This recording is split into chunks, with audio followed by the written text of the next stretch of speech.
Herkese merhaba. Bu videoda hareket edebilen, konuşabilen gerçek bir voley robotu yapacağız. Aslında projemiz 3 temel aşamadan oluşuyor. Bunlar mekanik, elektronik ve yazılım. Bunların da çeşitli alt başlıkları var ve şu anda öngörmeye başladığım çeşitli potansiyel problemler de var. Fakat bunları süreç içerisinde karşılaştıkça doğaçlama bir şekilde çözebiliriz. Hadi başlayalım. Soğumuş bu be. Projenin şüphesiz en zor kısmı bu mekanik kısmı. Çünkü voley'i 3 boyutlu yazıdan bastırmak için öncelikle onu bilgisayar ortamında modellemek lazım. Ve voley gibi bir karakteri modellemek gerçekten çok zahmetli. Çünkü kafası hareket ediyor, gözleri hareket ediyor, kolları hareket ediyor. Bayağı böyle aktif kullanabildiği palet sistemi var biliyorsunuz ki bu paletleri tasarlamak için bayağı bir hesap kitap yapmak gerekiyor. Yani gerçekten çok sancılı bir süreç. Neyse ki biz bu kısmı çok hızlı ve kolay bir şekilde hallettik. Çünkü Thingiverse'de gezerken harika bir voley tasarımı buldum ve hemen projenin sahibi Simon'la tanıştım. Simon'a projeyi çok beğendiğimi ve videoda kullanmak istediğimi söylediğimde bunu büyük bir memnuniyetle karşıladı. Simon'un tasarımında yaklaşık 300'den fazla parça var ve bunları 3 boyutlu yazıcıyla üretmek için bir aydan daha fazla zaman harcadığını söylemiş bloğunda. Maalesef bizim böyle bir vaktimiz yok. Aslına bakarsanız ihtiyacımız da yok. Çünkü bizde K1 Max var. K1 Max uygun şartlarda 600 mm/saniye hızla baskı alabilen, tamamen kapalı kasaya sahip, yapay zeka destekli kamerası ve lidarı olan, %100 otomatik tablo kalibrasyon yapabilen ve 3 eksende de 300 mm geniş baskı hacmine sahip yüksek hızlı bir Core XY 3 boyutlu yazıcı. Evet, artık baskıları almaya başlayabiliriz. 300'den fazla basılması gereken parça var. Bu süreç aşağı yukarı 1,5 hafta falan sürecek ama merak etmeyin, siz bu süreci çok hızlı bir şekilde atlatacaksınız. Çünkü edit diye bir şey var.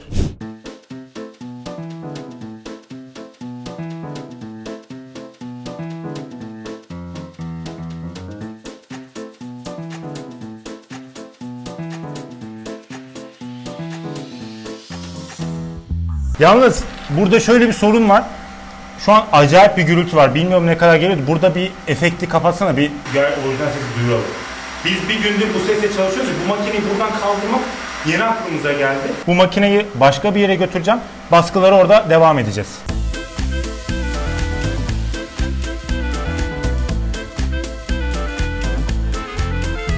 Bakın size bir şey göstereceğim. Şimdi baskıyı burada hazırladım. Bu arada bayağı da çetrefilli bir baskı yani. Tablonun her yerini kullanmaya çalıştım. Bunu dilimliyorum. Buradan LAN'dan yazdır diyeceğiz bunu. Bakın makine burada gözüküyor. Şimdi makineyi seçiyorum. Bir de kalibrasyon yap diyorum başlamadan önce ve buradan One Click Printing diye modeli gönderiyorum. Hiç SD kartı, USB hiçbir şey gerek kalmadan doğrudan makineye gönderdim, dosyayı yazdırmaya başlayacak. Buradan baskıyı takip edebileceğiz. Böyle böyle 300 parçayı yazdıracağız.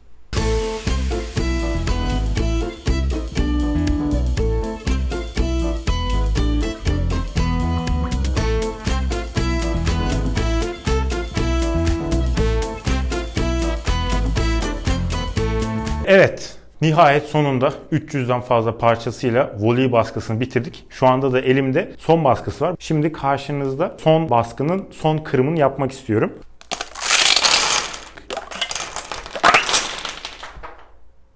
İşte bu kadar.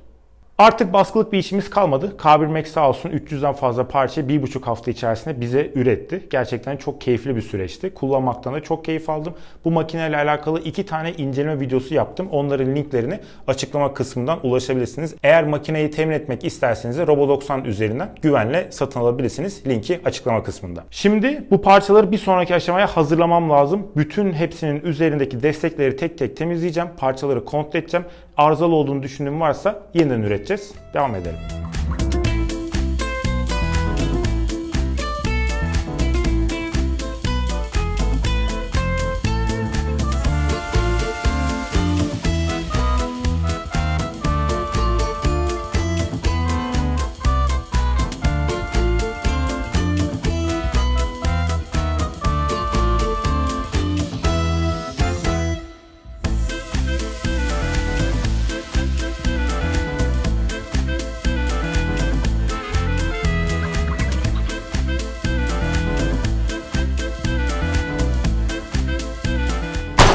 Sonunda bitti. Bütün parçaları tek tek desteklerinden temizledim. Gözüme çarpan bir şey denk gelmedi. Bu arada belki merak etmişsinizdir. Bazılarını siyah, bazılarını beyaz bastık. Özellikle hareketli parçaları siyahla basmaya çalıştık ki çünkü akrilik boyayla boyayacağız bunları ve o boyanın dökülme ihtimali var. Böyle çok fazla sürtünürse, kullanılırsa vesaire. En azından döküldüğü zaman altından beyaz değil siyah görünsün. Hareketli parça palette zaten koyu renk olacağı için daha az göze çirkin gelir diye dişlileri ve paletleri siyah, geri kalan aksamları beyaz bastık. Tamamdır. Bugünlük bu kadar. Artık paydos, yarın boyayla devam ediyoruz.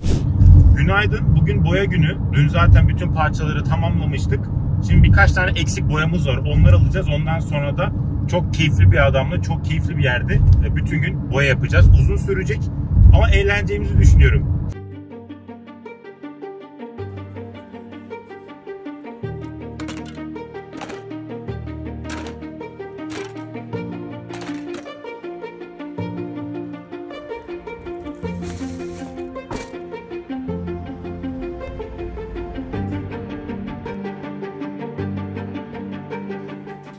Ramazan abiyle tanışın.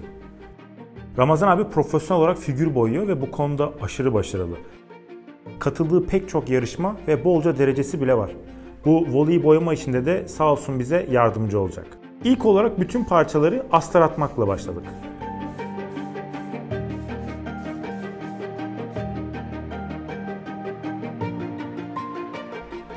Astar işi bitip işimizi görecek kadar kuruduktan sonra robotun sarı, metalik gri ve siyah olacak kısımlarına karar verdik ve renkleri atmaya başladık. Gerçek ustalar böyle kullanır.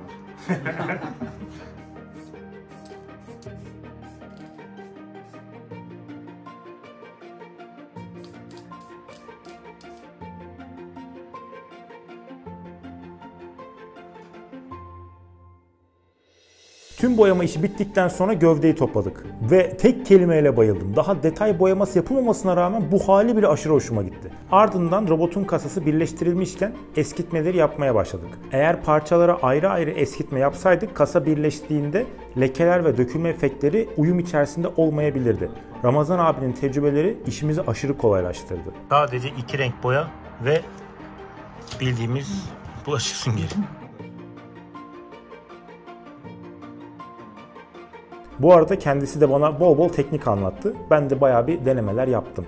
Bittiyse boya, şimdi akrilik ya çok çabuk kuruyor olabilir onun üzerinde de. Mesela buraya çok bastır bir, var mı hala boya içinde? Tamam, şu an devam. Bunu böyle kolunu uzatıp görebildiğini alacaksın. Kol mesafesi diye bir şey var figürcülükte. Biz öyle deriz figürcüler kendi aramızda. Ve sadece azıcık bir çalışma ile şu kasanın geldiği hale bakın. Tek kelimeyle olağanüstü. Hani derler ya kargaya yavrusu şahin görünür diye. Gerçekten boşuna dememişler. Artık Ramazan abiden aldığım taktikler doğrultusunda boyamanın gerisini robotu komple topladıktan sonra kendim yapacağım. Ramazan abiye tekrar teşekkürler.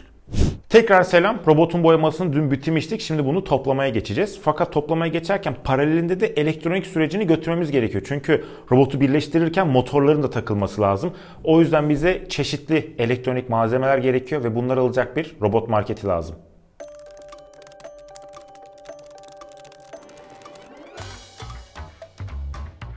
Şimdi Volee'nin 2 tane paleti var. Bunları hareketlemek için bize güçlü motorlar lazım. 2 tane. İşte kolları, başı, gözü için servolar lazım eksenlere. Bundan da 7 tane. Robotu kontrol etmesi için de Arduino kullanacağız. 1 tane. Ses modülü, hoparlör, motor sürücü, servo çoklayıcı, Bluetooth modülü, pil, breadboard, jumper kablolar. Tamam. Herhalde hepsi bu kadar. Evet. Bütün malzemeleri Robo90'dan hallettik. Tüm Türkiye'den sipariş verebiliyorsunuz. İşin güzel noktası Robo90 bir Ankara firması. Eğer siz de ben gibi Ankara'daysanız siparişinizi oluşturup direkt gidip kargoyu beklemeden ofislerinden alıp gelebiliyorsunuz. Artık testlerimizi yapmak için hiçbir eksiğimiz kalmadı.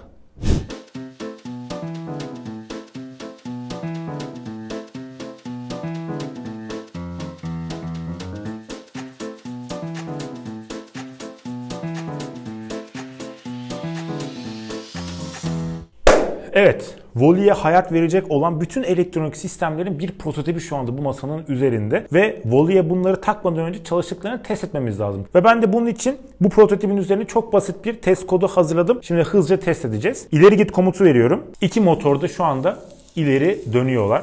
Geri git dedim, geri döndüler. Sağa git dedim, sadece sağ motor dönüyor. Sola git deyince de sadece sol motor dönüyor. Şu anda gayet iyi bir şekilde ana motorlarımız çalışıyor. Çok iyi.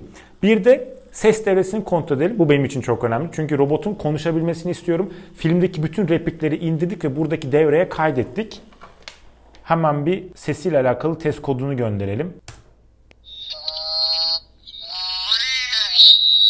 Gayet iyi. Birazcık düşük, yani gayet iyi derken sistem çalışıyor ama ses biraz düşük, fakat bunu aşabiliriz. Yani bir amfi devresi bağlarız, daha kuvvetli bir hoparlör bağlarız. Bir şekilde aşarız bunu. Ses güzel çalışıyor. Bir de buradaki eksen motorlarımız var. Tıpkı bizim dirseğimizi, bileğimizi hareket ettirdiğimiz gibi buradaki mikro servo motorlarda Wall-E'nin gözünü, boynunu, kollarını falan hareket ettirecek. Şimdi bunların hepsini topluca kontrol eden bir kod göndereceğim ve bu sayede bütün motorları tek seferde test edeceğiz. Bakalım çalışıyorlar mı, çalışmıyorlar mı? Ve dönmeyen yok. Hepsi sağlam. Tamam. Yani bütün elektronik sistem çalışıyor. Hiçbir problem yok. Artık bunları kullanarak Wall-E'yi toplamaya başlayabiliriz. Yalnız siz de hak verirsiniz ki bu şekilde bağırsak gibi kabloların sarktığı bir devreyle bu iş olmaz. Bu karmaşayı gidermek gerekiyor. Wall-E'ye bir anakart yapalım.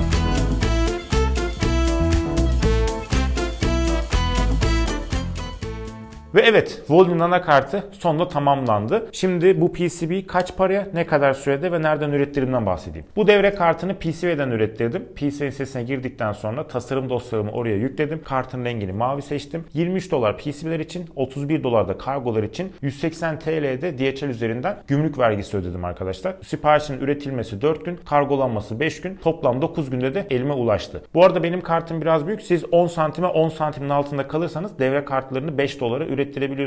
DHL'le de çalışmak zorunda değilsiniz. Orada daha ucuz ve daha yavaş kargo seçenekleri de var. İnceleyebilirsiniz. Ve kart gerçekten çok basit oldu. Hiçbir devreyi kartın üzerine gömmedim. Direkt kartları sökülüp takılabilir halde bıraktım. Bu bana geliştirme sürecinde çok ciddi bir esneklik kazandıracak. Bir diğer bu kartın avantajıysa ileride Wall-E'ye yapay zeka destekli bazı özellikler kazandırmak istiyorum. Bunun için bir Raspberry Pi kullanmam gerekecek. Aynı kartı Raspberry Pi için bir adaptör kartı niyetiyle de kullanabileceğim ve rahatlıkla her ikisini de Wall-E'ye monte edebileceğim. Eğer yapay zeka destekli Wall-E ilginizi çektiyse kaçırmamak için şimdiden abone olup zil bildirimlerini açabilirsiniz.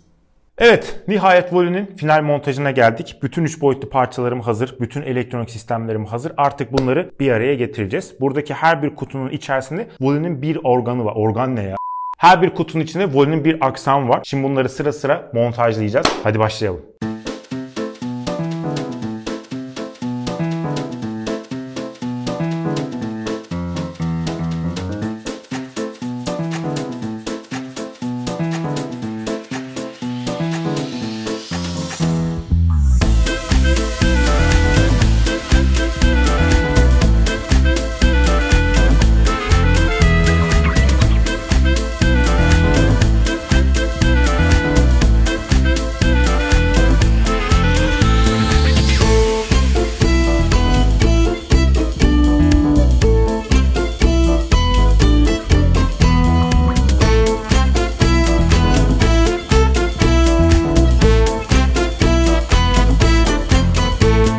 Şimdi sırada palet montajı var. Bu arkadaşları ucuca bağlayarak paletimizi oluşturacağız. Size bunun nasıl yapıldığını göstereyim çünkü gerçekten çok eğlenceli. Öncelikle bir tane ataç alıyoruz. Pense ya da karga burun yardımıyla bu atacı düzelteceğiz.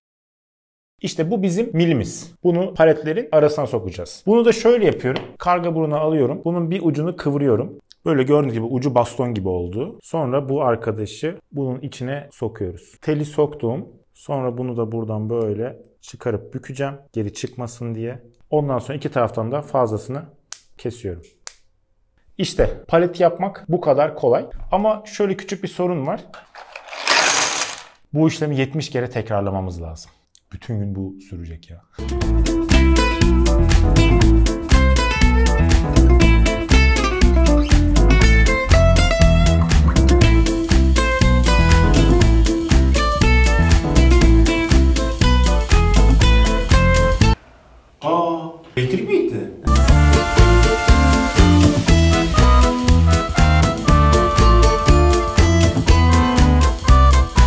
İlk palet sonunda bitti. Herhalde 1,5-2 saat arası bir şey sürdü. Hatırlamıyorum ama bana bir günmüş gibi geldi neredeyse. Şimdi bunun aynısından bir tane daha yapmam lazım ama çok iyi duruyor.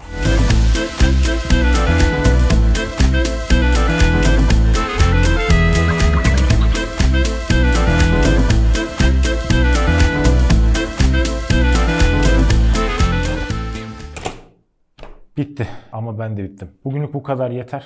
Artık devam edemeyeceğim. Yarın kaldığımız yerden devam ederiz. Bayağı yorucu bir gün oldu. Eğer bu projeyle ilginizi çekiyorsa bir like'ınızı alırım yani. Güzel olurdu şu an gerçekten. Tünaydın. Dün paletler bayağı bir canımızı okumuştu. Bayağı yormuşlardı. Şimdi kaldığımız yerden devam ediyoruz.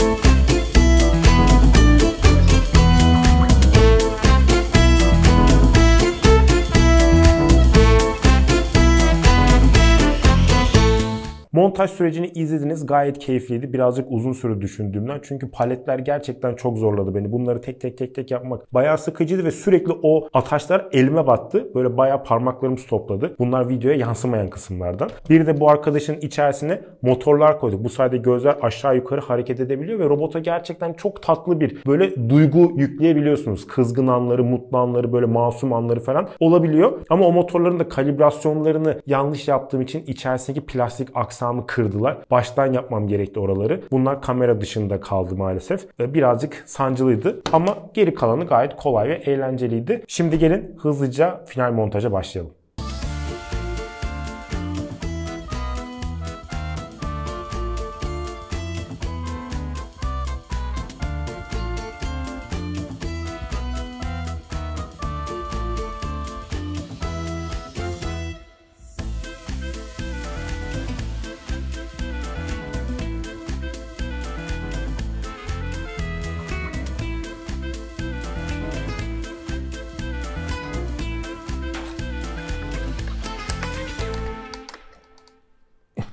Haha.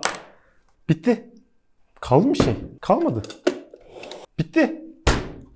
Ne uğraştık ya. Yani tabii ki daha elektroniği var, yazılım var, çok şey var ama bitti yani. Montajı bitti.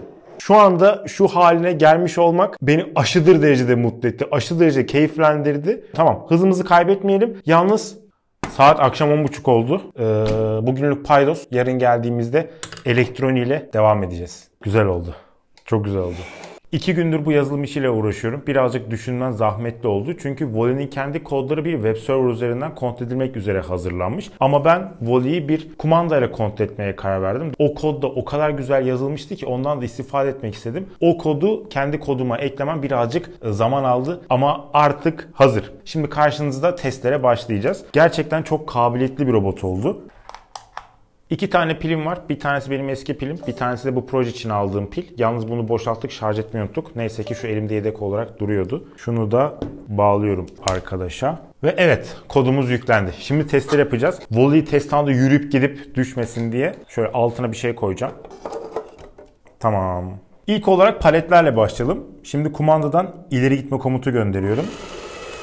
Ve paletleri gördüğünüz gibi dönüyor. Sağ sol fonksiyonları da çalışıyor. Ne tarafa dönmesini istersem o tarafa dönebiliyor. Bu zaten son derece basit bir işlem Volley için. Volley'nin asıl olayı bütün eksenlerini hareket ettirebilmesi. Kolu, gözleri, boynu, kafası her şey hareket ediyor. Şimdi onun için şöyle bir manuel mod hazırladım. Bu modu çalıştırdığım zaman bütün eksenler karışık bir şekilde çalışacaklar. Ama benim belirlediğim sınırlar dahilinde ki bu sayede herhangi bir motoru fazla zorlayarak oradaki aksamı kırmayacak. Bu gözlerden 2 kere gol yedim. 3. yemeye hiç niyetim yok. Şimdi onu çalıştırıyorum.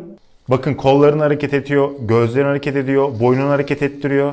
Şu anda tamamen robot kendi zevkine göre hareket ediyor. Hiçbir şekilde hiçbir hareketin kontrolü bende değil. Rastgele hareket üretiyor şu anda sadece. Ama tabii ki bir anlamsal hiyerarşi var. Böyle apır sapır hareketler yapmıyor yani. Hiçbir arızalı yeri yok. Çok iyi olmuş. Ve tabii ki Volley'miz konuşabiliyor. Şimdi konuşma komutu göndereceğim.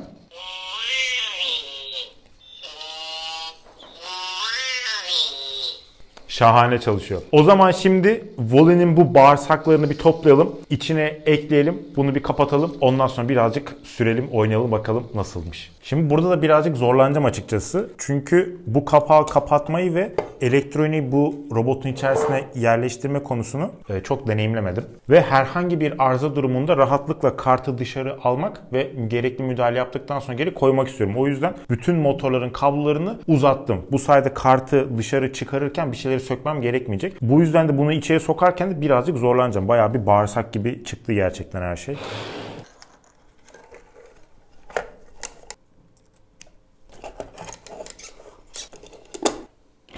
Bayanlar ve baylar, Wall-E karşınızda ve bitmiş durumda. Final sahnesine geçmeden önce bir iki tane konudan bahsetmek istiyorum. Birincisi, şu anda Wall-E'yi burada görmüş olduğunuz kumanda ile kontrol ediyorum. Bu kumanda Arduino tabanlı bir kumanda. RF ve Bluetooth üzerinden de veri gönderip alabiliyor. Şu anda da Wall-E ile de RF üzerinden haberleşiyor. Yani tabiri caizse şu anda aslında Wall-E'ye bir uzaktan kumandalı arabaymış gibi bakabilirsiniz. Kontrolü gerçekten basit, elektronik altyapısı da gayet sade. Ama ben istiyorum ki yapay zeka destekli bir halini de inşa edelim bu robotun. Çünkü gerçekten buna değer. Yalnız bunu yapmaktan korkuyorum. Çünkü projeyi bu hale getirmek bile çok fazla zamanımı aldı. Dolayısıyla eğer bu videoyu beğenirseniz lütfen abone olarak, yorum yaparak ve like'larınızla bunu belli edin. O yapay zeka destekli halini yapmaya ikna olmak için birazcık motivasyona ihtiyacım var. Eminim beni anlıyorsunuzdur. Gerçekten çok zahmetli bir işti. Bir diğer konuysa Wall-E'nin bütün montajı bittikten sonra bunu boyayacağımı söylemiştim. Daha doğrusu eskitme efektlerini vereceğimi söylemiştim. Bunu yapacağım. Yaptıktan sonra da final halini Instagram üzerinden paylaşacağım. Sadece bunun için biraz zamana ihtiyacım var. Burayı hızlı geçirmek istemiyorum. Böyle içime sine sine, stres yapmadan rahat rahat bu boyamayı yapmak istiyorum. Instagram'da bunu fotoğraf ve video olarak paylaşacağım. Eğer robotun o halini görmek isterseniz de şimdiden hesabı takibe alabilirsiniz. Bir diğer konumuzsa Wall-E'nin burada biliyorsunuz filmde bir şarj göstergesi var. Şu an burada herhangi bir elektronik ekran yok ama olmasını istiyorum. O da yine Raspberry Pi'li video yapacak olursak eğer yapay zeka destekli halini buraya bir ekran koyarak Wall-E'ye bir şarj animasyonu da ekleyeceğim. Şu anda burada basit bir kağıt var. Muhtemelen merak edenler olacaktır. Onu da söylemiş olayım. Ve son olarak da çok fazla bana soru geliyor. Elektronik ve yazılım öğrenmek istiyorum, ne yapabilirim diye. Videolarımı izledikten sonra genç arkadaşlarım bu soruları çok fazla soruyorlar. Kendimi bu konuda insanlara yol gösterecek bir kanaat önderi olarak görmüyorum. Ama ufak bir tavsiyede bulunabilirim. Bu soruları sormayı bırakarak bir şeyler yapmayı başlayın arkadaşlar. Hatta bir de tavsiyem var. Robo90.com'un YouTube kanalında bir programlama eğitim serisine başladım. Bayağı da bir bölüm çektik. Birkaç video sonra da o kısmı bitirip yenilerini çekmeye başlayacağız. Link açıklama kısmına var. Şu anda da ekranda görüyorsunuz. Bu seriden mesela başlayabilirsiniz bence. Kanala da gitmişken abone olursanız çok sevinirim. Ve şimdi karşınızda Wall-E'nin final sahnesi.